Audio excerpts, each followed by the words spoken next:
Allez, salut tout le monde les gens et bienvenue pour cette enfin brève sur cet épisode 14 du Horizon 2 Darkwater. Donc la durée de cet épisode, donc de la partie de cet épisode a été de 1h19. Donc je vous laisse toujours en compagnie des aventures de ce cher héros sans nom. Reprenons donc notre chasse aux gargouilles sur l'île de Takarigwa et allons à l'emplacement où notre cher Niol nous a indiqué voir ces créatures ailées. En arrivant à cette crique, les gargouilles sont bien là, et vu nos précédents combats avec ce genre de monstres, elles ne sont pas difficiles à mettre à terre. Profitons d'être à Takarigwa pour fouiller un coffre laissé par Barbe d'Acier et découvrir une autre page de son journal qui donne d'autres indices de son trésor. Celui-ci nous amène vers Antigua, mais avant d'aller faire la recherche de cet indice, allons dans l'auberge de ce village pirate pour parler à un certain Morgan qui semble être un timonier. Celui-ci semble vouloir intégrer notre navire, mais Patty a déjà le poste de timonier sur notre navire. Nous lui proposons donc d'intégrer le navire de Slane auquel il lui manque justement quelqu'un sachant diriger un bateau. Mais celui-ci refuse car il n'aime pas le caractère de Slane. Ce cher Morgan nous propose à la place un petit concours pour savoir s'il intégrera ou non l'équipage de Slane. Il faut d'abord le battre en duel, celui-ci est réussi sans problème. Ensuite un duel de boisson que nous réussissons sans souci et pour finir un duel de tir que notre héros sans nom rate malheureusement car il n'a pas assez d'expérience en tir. Mais heureusement les deux duels précédents permettent de remporter ce concours et voilà Morgan obligé d'être le timonier du navire de Slane. Allons ensuite parler à Spencer, l'aubergiste du village pirate d'Antigua. Celui-ci semble manquer de rhum et nous demande d'aller voir Niol pour recevoir sa cargaison. Avant de reprendre la mer, allons près de la tombe d'un certain Nésir, l'un des indices d'une page du journal de Barbe d'Acier, pour y trouver un coffre avec juste quelques pièces d'or. Allons donc voir Slane qui est à son navire, mais devant son bateau semble se trouver Alvarez qui est très remonté par les trafics que nous faisons et nous met en garde contre Slane. Le héros sans nom, ne sachant quoi répondre à l'amiral, préfère le laisser partir et monte enfin sur le bateau de Slane pour lui parler et lui indiquer que les provisions pour son bateau sont prêtes. Il nous indique que nous allons partir pour l'île des Aigrefins. Mais avant de partir pour cette île, allons voir ce cher Niol sur Takarigwa et demandons-lui les cargaisons de rhum pour Spencer. Et retournons ensuite voir ce cher Spencer sur Antigua et fournissons-lui enfin sa cargaison. Celui-ci nous paye fortement pour ce service. Partons donc maintenant en direction de l'île des Aigrefins pour y retrouver Slane qui veut nous indiquer où se trouve la dague qu'il cache.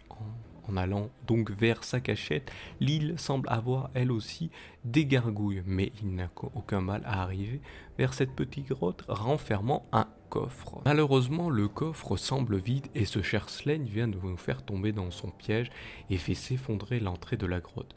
Tout ceci nous fait comprendre que Slane est aussi du côté de Mara et fait donc partie des nombreux capitaines pirates à avoir décidé de suivre la reine titan de l'eau. Mais heureusement, l'explosion a ouvert un autre passage dans la grotte et nous pouvons nous y engouffrer pour trouver un moyen de fuir cette île.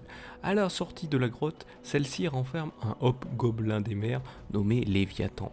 Très coriace, celui-ci tombe avec quelques égratignures sur notre héros sans nom et nous fait voir que l'île est complètement gardée par des soldats engloutis de Mara. Après de nombreux combats contre ces engloutis, ceux-ci sont tous mis hors d'état de nuire. En arrivant sur la plage, notre bateau et notre équipage semblent avoir disparu. Mais en longeant cette plage, nous faisons la rencontre d'un gnome nommé Jaffa. Celui-ci semble parler notre langue et explique l'avoir apprise en écoutant les pirates la parler. Et nous indique aussi qu'il est en train de faire son voyage initiatique comme le veut la culture de son peuple et nous propose de rencontrer son chef de son clan.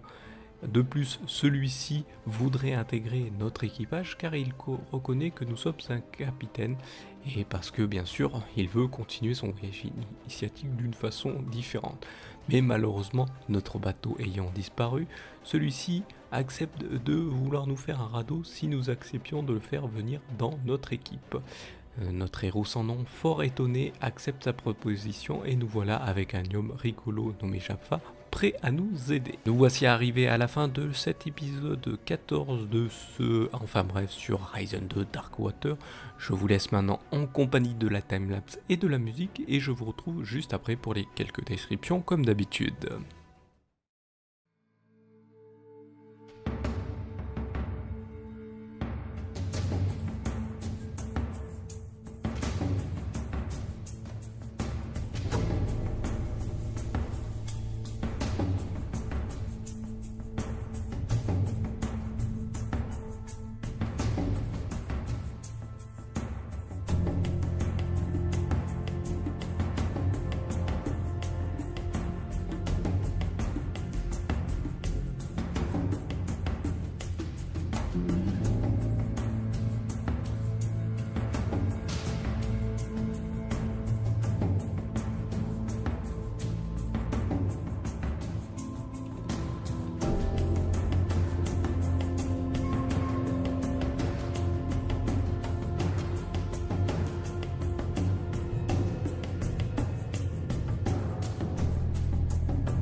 Nous voilà arrivés à la fin donc de cet épisode 14 sur Ryzen de Darkwater pour cette enfin brève.